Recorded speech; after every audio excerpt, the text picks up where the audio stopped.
today I'm on a 2025 Street Bob. Let's go. So if you don't know, this is the 2025 Street Bob. For this year, it gets a pretty considerable improvement in the area of the displacement. This Street Bob now comes with a 117 motor, the 117 Classic to be more specific. Is going to be about a 4% improvement in terms of horsepower and torque. Some other notable improvements for this year, for 2025, a lot of the rider safety enhancements have been transferred over from the touring models into the Softails. So your drag torque slip controls, your cornering ABS, all of those things, the Softails have them too. So other notable improvements, the upgraded electronics for the Softails allows you to get ride modes, right? So rain mode, road mode, sport mode, it has 3 modes. And now for this year, for the Softail or for the Street Bobs, you have cruise control. So man, this Street Bob is fully decked out with pretty much everything you could want. And also for this year, it's gonna come with a 2-to-1 exhaust, which you might be able to hear it behind me, but it sounds actually pretty good. It sounds pretty good. But other than that, everything else that you know and love about the Street Bob stays the same, right? So you got the Mini Ape handlebars for a little bit more upright cruising. It comes with the solo seat and a pillion. In my opinion, not the most comfortable seat from the Harley Davidson line. You know, a lot of people who get the Street Bobs will end up changing out the seat anyways. Also for this year, you have the option now to go from cast wheels to spoke wheels, because I know that some people were big fans of the spoke wheels. That looks like this one has spoke wheels. Yeah, I think the spoke wheels look a little bit nicer on the Street Bob, if I'm being honest. It comes with a 3.5 gallon fuel tank, which is probably on the smaller side. People will say this is a bobber, so you don't really need a big fuel tank. I'm always going to take a larger fuel tank, because why not? But this bike, you know, it's a stripped down bobber, or as stripped down as I guess you could be in today's environment. But yeah, it's a minimalist bike, if you will, right? It's a great platform for basically any kind of modification you want to throw at it. And so what I love about the Street Bob is it looks good as a bobber, a West Coast style, like Dyna style. It's a very versatile motorcycle, I think. And one of the best things about the Street Bob, it is the lightest frame in the Softail line, right? Lightest Softail. So pair that with the 117, it is really quick. And you get these skinny front tires and skinny back tires. This bike is super nimble, super playful.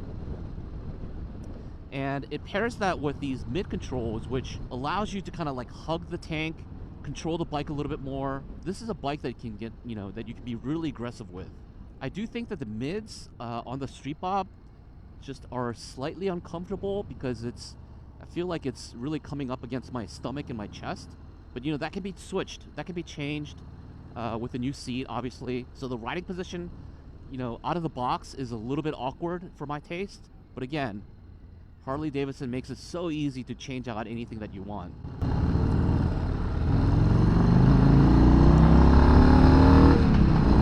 Woo, and that 117, man, that is an aggressive motor. If the 117 just has something that the 114s don't have, and man, it's fun. It begs to be throttled. It begs to be ridden hard. I'm gonna go into the sport mode here now. Oh my gosh. That's a match made in heaven right here. With how powerful this motor is with the 117, and now you have the sport mode that you can engage, which gives you a little bit more of a lively throttle response, and how nimble the Street Bob is. Oh my gosh, that combination is beautiful. This is a canyon carver for sure. For sure. Yeah, I mean, going back to the fuel tank, I would have liked them to see them upgrade the size of the fuel tank, because I think nowadays with the Harley 3.5, it doesn't really get you that far. You know, this is a bike that I would love to ride for hours and hours, take it on trips, but the 3.5 gallon tank is kind of a deal breaker for some.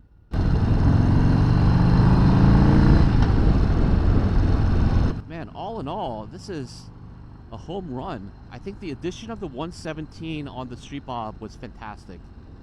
It just gives you a more lively feel on the bike. When you pair that with just how nimble and how flickable, right, is the word I'm looking for, how flickable this bike feels with the skinnier tires, man. Oh, this feels really good. Yeah, so with the Street Bob, I like the fact that, you know, it's a bike that you can cruise on, great in the city because of how nimble it is. It's a canyon carver for sure, especially now that it's got this 117 with the sport mode. You know, the 114s, in comparison to these 117s, the 114s feel smooth and, you know, feels a little bit muted to some degree. But the 117 feels beastly, it's grunty for sure. It's got tons of torque on tap. Man, it just feels really good. Yeah, overall, the Street Bob can kind of do it all. The one thing that I will say is if you're gonna take this on, you know, long trips or trips that involve the highway, just know that the mini apes are not gonna be your friend. You're gonna need some wind protection there. But other than that, you know, this is a classic, you know, cruiser, classic bobber, very minimalistic, very stripped down, but in all the best ways. But I think where it really counts for the Street Bob is that 117. Man, I didn't think how much the upgrade to the motor would change kind of the characteristic or the personality of the bike, but here we are.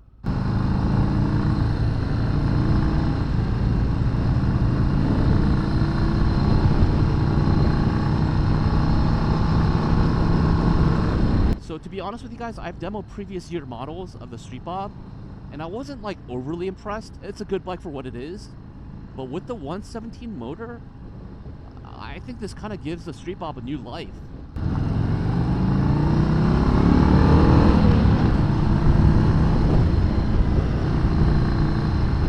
I think the 2025 Street Bobs are going to be a hot seller for Harley Davidson. It's already one of the more popular models, I believe. But man, with this 117, it just kicks it up a notch. It's badass, it's fun to ride, it's super nimble, highly customizable. It's definitely worth a look. And considering that it's probably more affordable than some of the other Softails, this bike comes in just a little north of 17K compared to some of the other Softails, right? Like the Fat Boy, the Heritage, the Loader S. Easy on the wallet to get into the Harley Davidson line, but still has a, you know, a pretty good foundation. The Street Bob will be a good way to go about it, because with all of the money that you saved with this bike, you can put that money towards a lot of customizations for the bike, new handlebars, new exhaust, all that good stuff. So yeah, you guys let me know if you're watching this video and you already have a Street Bob. Would you consider trading up? Would you consider trading up for the 117 motor, or would you just kind of go maybe to a bagger or maybe a lowrider ST? What's your take? You all let me know.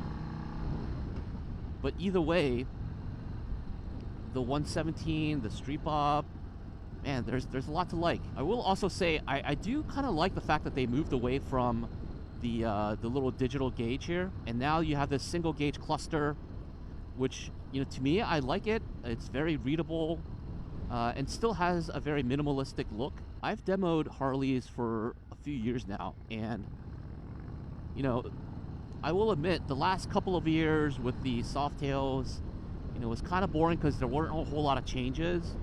But this year, man, it is very significant and it is very noticeable.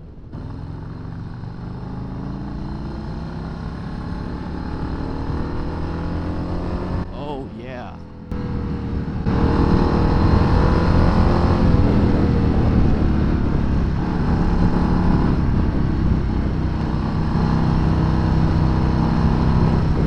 The 117s, it has a grunt. It's thumpy. It's a thumpy ride. But yeah, that's gonna do it for me today, guys. I'm about to head into Harley Davidson of Baltimore. I'd like to give them a shout out as well because they made this demo day possible. Thanks for tuning in, and until next time, I'll see you guys later. Peace.